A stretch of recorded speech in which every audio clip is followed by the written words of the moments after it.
Bandidos, Tux here, and it's Tuesday, October 8th. You know what that means. The First Descendant targeted loot system has reset. And it's actually a hot week. We got some good farms for Freyna, for Haley, Viessa, and Lepic and Essimo. And I got your back for the week with the grind guide. Let's do this.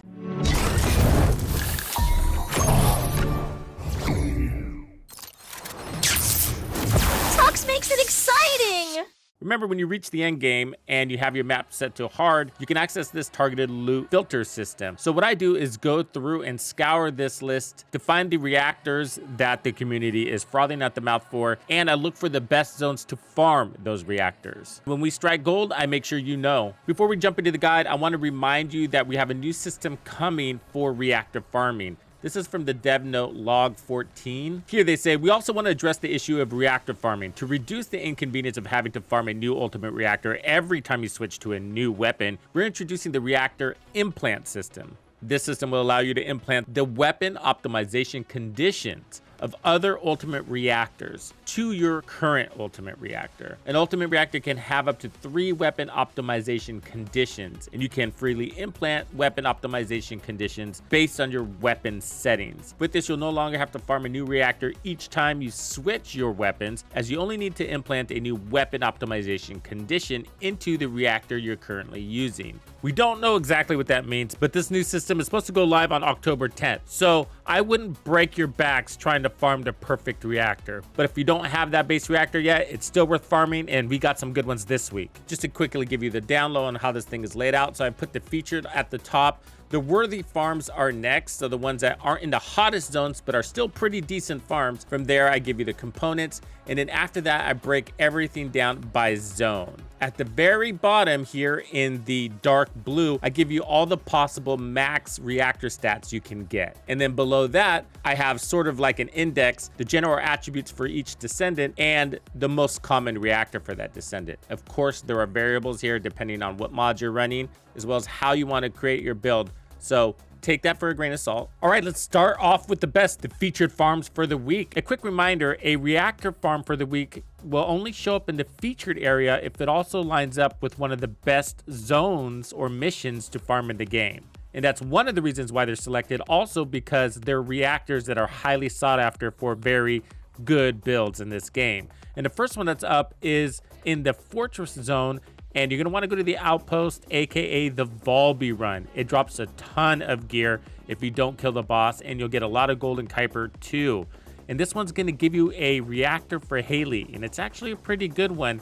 It's an alternate to the Piercing Light build, and the mount you're looking for is the Perforator mount. This allows you to get more shots out per second. In other words, potentially better DPS than the Piercing Light. The reactors chill impact rounds in singular, and you're going to want chill, singular, and damage to Colossus on your substats. This is for a boss build. The next highlighted mission is in the White Knight Gulch, and the mission is Defense Line.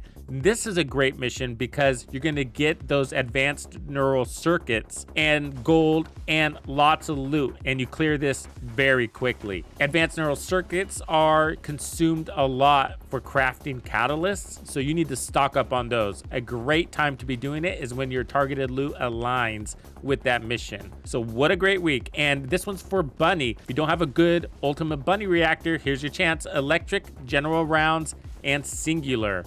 That means your mount can be the Thunder Cage, which I like to run with her, and your stats you're looking for are electric, singular, crits, and range, maybe duration. In Echo Swamp, the best mission is Environment Contamination. This is a bunny run, and you can complete it in about 30 seconds. There's always a bunch of bunnies hopping around there. You're gonna get 2 to 3 bosses on this one, but lots of champions, and champions drop consumables like code breakers. And you need lots of those because you need to open up some encrypted vaults to get elements for both your catalysts and energy activators. This mission also drops a ton of loot and gold, making it an amazing farm. I hope you spend a lot of time here this week. So the Abandoned Zone Environment Contamination is dropping non-attribute special rounds with Dimension. And so this is for you Glay lovers who want that perfect reactor for the Greg's rifle as well as the Secret Garden. So these are both tactical rifles that do really well for DPS and or crits. The stats you want are non-attribute, dimension, duration, and cooldown, especially duration and cooldown for Glade to keep her skill active. So those are the top farms of the week, but we have some more really good ones. So the worthy section is also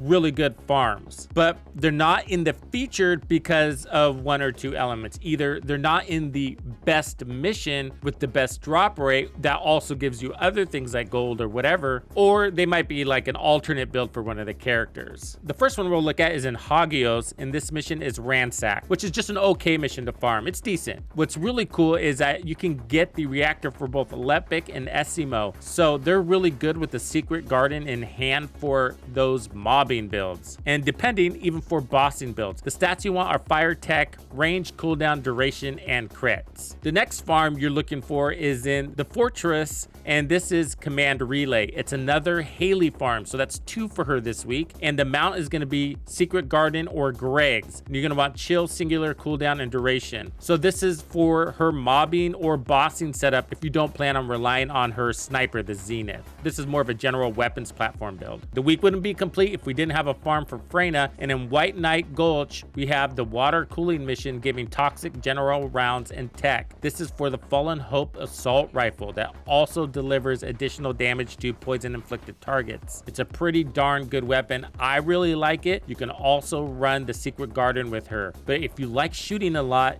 the assault rifle does feel better in my opinion, where the Secret Garden is going to give you more skill damage, where the Fallen Hope is going to also apply poison to targets. So take your pick. The stats you're going to want are toxic tech, and duration and range are really good. All right, listen up. This one is important. So in Echo Swamp, the mission you're going to want to take down is just the outpost, and this is in the derelict zone. You're going to get electric, impact rounds, and dimension.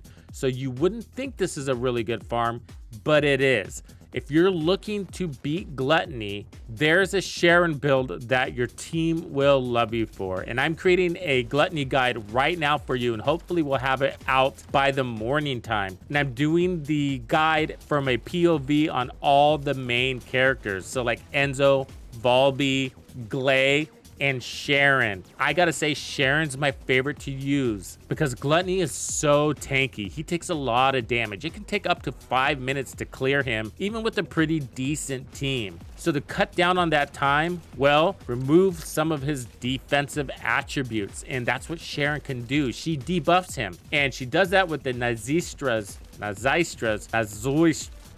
the Nazi. Put that in her hand. This is the gun you want. Now, you don't exactly have to line up the mount, but if you can, then your build's even better. And you're going to want electric, dimension, duration, range, and cooldown for that boss fight. Next up in Vespers, the mission will be Ancient Tree. This is in the Timberfall zone. It's going to drop chill special rounds with tech. And this is for Viessa. Her mount would be the Secret Garden. And that's the best weapon for Viessa's hands because she doesn't do much shooting. And that's going to power up her tech skill. The stats you're going to want are chill, tech, fusion, damage to Colossus, crits, and then cooldown. In Sterile Land, the ambush point has one for Lepic. So this is in the Rockfall zone. You can get fire, impact rounds, and tech. So this is a specialty build here for those who really enjoy using Lepic as a glass cannon against Colossus. So if you use an impact rounds weapon, like the Perforator or the Way of Light, there's a mod that will allow you to get some additional shots out. I'm not going to get into all of that right now, but if you've been waiting for that reactor, then here you go. And Ambush Point is one of the best farms in the game. The stats you're going to want are fire, tech, and definitely damage to Colossus. All right, for components, you're going to find sensors in Vespers in the Lost Supply Depot. And I just recommend doing this farm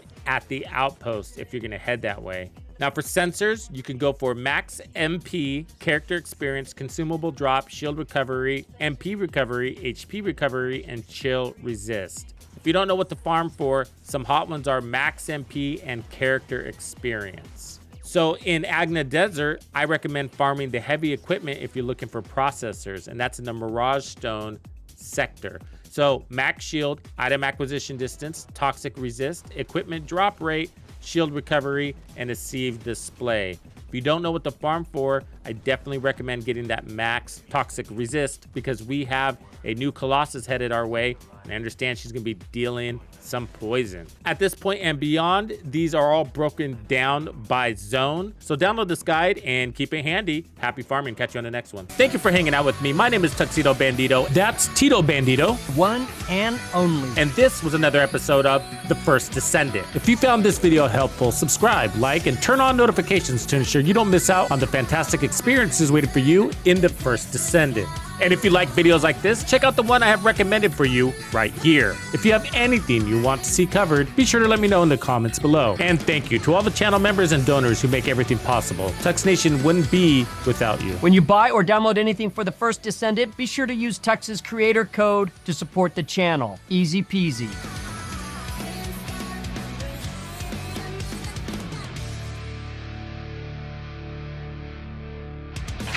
Follow me.